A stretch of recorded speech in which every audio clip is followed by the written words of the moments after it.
నిన్న జగన్మోహన్ రెడ్డి గారు చేసిన పవన్ కళ్యాణ్ గారి పైన చేసిన వ్యాఖ్యల పైన ఈరోజు ఏలూరులో ద్వారకా తిరుమల పిఎస్లో జనసేన కార్యకర్తలు ఫిర్యాదు చేయడం జరిగింది. పరమైన చర్యలు తీసుకోమని అనడం కూడా జరిగింది. ఆ ఫిర్యాదులో తర్వాత ఎంపీటీఓ ఆఫీస్కి ఎదురుగా వచ్చి వాళ్ళు ధర్నా చేయడం జరిగింది జగన్మోహన్ రెడ్డి గారికి వ్యతిరేకంగా. అయితే ఇంతవరకు బాగుంది. జగన్మోహన్ రెడ్డి గారు పవన్ కళ్యాణ్ గారిని ఏమన్నారు? కార్పొరేట్కి ఎక్కువ, ఎమ్మెల్యేకి తక్కువ అనేసి అన్నారు. ఒక ఓడే అనేసి వెళ్ళిపోయారు ఆయన అనుచిత వ్యాఖ్యలు కానీ ఇలాంటివి ఏం చేయలే ఆయన పైన.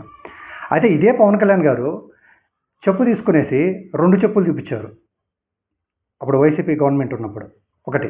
రెండోది, ఇదే పవన్ కళ్యాణ్ గారు అప్పుడు జగన్మోహన్ రెడ్డి గారు చీఫ్ మినిస్టర్గా ఉన్నప్పుడే, ఒక స్టేట్కి చీఫ్ మినిస్టర్గా ఉన్నప్పుడే జగన్ ఎవర్రా జగన్ రా చూసుకుందాం అన్న వ్యాఖ్యలు ఆయన బహిరంగంగానే మాట్లాడారు ఆయన.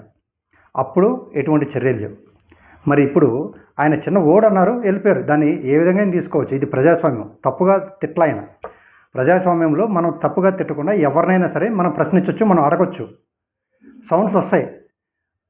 మీరు ధర్నా చేయాల్సింది ఇవి కాదు.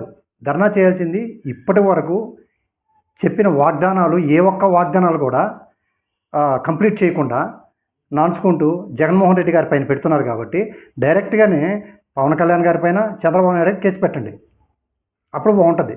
ఇచ్చిన వాగ్దానాలు ఏది కూడా ఫుల్ఫిల్ చేయలేదనేసి.